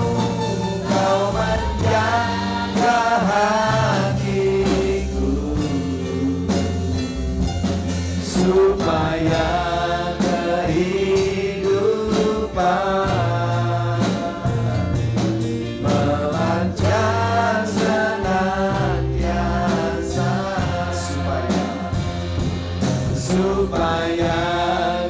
kehidupan, supaya kehidupan kita, supaya kehidupan kita, supaya kehidupan dalam saya, supaya kehidupan memancar senantiasa. Terima kasih Tuhan untuk semuanya, kami sudah boleh memuji nama Tuhan dengan bagian firman-Mu. Kiranya biarlah kami boleh tetap menyerahkan hidup kami ke dalam tangan Tuhan, hati kami kepada Tuhan supaya dipimpin oleh Roh Tuhan. Kiranya Tuhan memberkati kami. Tuhan menolong kami Bapa, setiap doa-doa kami naikkan pada pagi hari ini menjadi doa yang berkenan dan didengar oleh Tuhan. Berkati pelayanan Koros 2 Surabaya ini, berkati semua kami Bapa. Terima kasih untuk mereka sudah melayani, baik itu bagi saudara Devi, Tuhan berkati dia. Tuhan tolong dalam semua kehidupannya, pekerjaannya, pelayanannya, semangatnya untuk melayani. Tuhan taruhlah terus roh yang terus menyala atas hidupnya Bapa, sehingga dia boleh tetap setia kepada Tuhan dalam masa mudanya. Maka kami percaya kesetiaan Tuhan akan mendapatkan hal yang baik daripada Tuhan, dan masa depan yang indah pun Tuhan berikan bagi anak muda ini.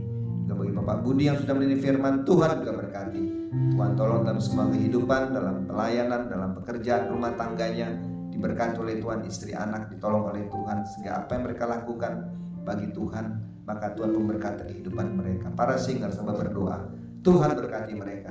Tuhan tolong mereka Bapa dalam melayani Tuhan, dalam rumah tangga pekerjaan mereka. Kiranya kesetiaan mereka kepada Tuhan akan Tuhan nyatakan. Segala hal yang mereka butuhkan, perlukan, rencana hidup mereka pun diberkati Tuhan. Para pemain musik, hamba berdoa, Tuhan juga berkati. Tuhan juga akan tolong Bapa dalam pelayanan mereka, kehidupan mereka secara pribadi, juga dalam keluarga, rumah tangga mereka diberkati. Yang mengatur sound system, Tuhan juga berkati. Yang mengatur ibadah online pun Tuhan juga memberkati. Memberikan di Tuhan berkati. Bahkan tim kolektan diberkati oleh Tuhan. Dan semua kami pun diberkati oleh Tuhan. Dan doa kami Bapa, terima untuk semuanya. Kami sudah berdoa bersyukur. Haleluya. Amin. Terima kasih untuk kita sekalian. Terima kasih ya Pak Budi ya, Devi ya. Olahraga, makan, pilih mana nih? Kalau saya pilihnya makan lah ya. Olahraga nanti dulu lah itu kan. Makan yang penting ya kan. Apalagi kalau namanya makannya itu sepuas-puasnya gitu. Jadi kalau pilih olahraga, makan, bekerja dan ibadah, mana yang dipilih nih? Seimbang, luar biasa. Nah ini pilihan-pilihan saudara-saudara Tuhan ya kan. Mana yang terpenting? Makan, olahraga, kerja itu untuk yang sementara di bumi ini ya toh. Tapi ibadah untuk kekekalan, cari yang kekal. Kita bilang carilah perkara-perkara di atas ya kan. Tuhan berkati kita saudara-saudaraku. Ada sekolah minggu pastinya. Ya ada sekolah minggu dan ada ibadah tebusan. Sebentar sore hadir kita untuk dalam ibadah tebusan pada sore hari. Pasti ibadahnya luar biasa, pemimpin ibadahnya luar biasa, penyampai firman luar biasa, semua pemain musik ibadah sore hari luar biasa. Hadirilah supaya kita juga mengalami berkat-berkat Tuhan. Mari kita berdiri saudara-saudara sekalian. Nanti tolong yang menjahit apa? Yang sudah menjahit jas-jas itu sudah ada, tapi ini Bapak jahitnya akan datang. Jadi saudara boleh coba. Kalau rasa kurang pas bilang Pak, ini kurang pas pinggangnya atau pinggulnya atau apanya. Ya, saudara bisa coba karena pakaian-pakaian ini sudah ada yang untuk yang ke jas ya, yang kemeja juga sudah ada. Nanti berhubungan dengan Ci Elsa untuk kemeja-kemeja yang sudah daftar, yang didaftar namanya pada tempat itu ada sama Ci Elsa. Tuh jas juga ada di dalam, nanti bisa dicoba. Kalau tuan jahitnya datang, kalau kurang pas, beritahukan mana yang kurang pas ya. Tuhan berkati kita saudara-saudaraku. Marilah kita berdoa untuk mengakhiri ibadah ini. Bapak di surga, terima kasih untuk semuanya. Kami bersyukur kepada Tuhan karena kami sudah boleh beribadah kepadamu. Suruh rangkaian ibadah kami sepanjang hari ini Tuhan berkati, baik sekolah minggu dan ibadah tebusan. Berikanlah waktu dan cuaca yang baik dan menghadirkan jemaat-jemaat untuk beribadah ke tempat ini Bapak. Juga sepanjang minggu dalam suruh rangkaian ibadah kami pun diberkatilah oleh Tuhan. Ditolong oleh Tuhan Bapak sehingga semakin hari jemaat-jemaat semakin banyak beribadah kepada Tuhan. Dan kami juga berdoa Tuhan kepadamu, kiranya setiap usaha jemaat pada sepanjang minggu ini semuanya mereka diberkati Tuhan. Kiranya biarlah berkat untuk kehidupan kami semuanya Bapak. Terima kasih untuk semua kebaikan-kebaikan-Mu Bapak. Dan pujilah untuk semua kasih kehidupan kami. Kalau kami akan pulang dan kembali, Tuhan menyertai kami. Inilah doa kami Bapak. Terima kasih untuk semuanya. Demi kami sudah berucap syukur pada surga dan terimalah berkat Tuhan. Moga rahmat Yesus Kristus, pengasihan daripada Allah Bapa, penyertaan, pimpinan, dan perlindungan daripada Roh El Kudus Tuhan kiranya menyertai, memberkati kita sekalian mulai saat ini sampai selama-lamanya. Haleluya, haleluya. Amin, amin.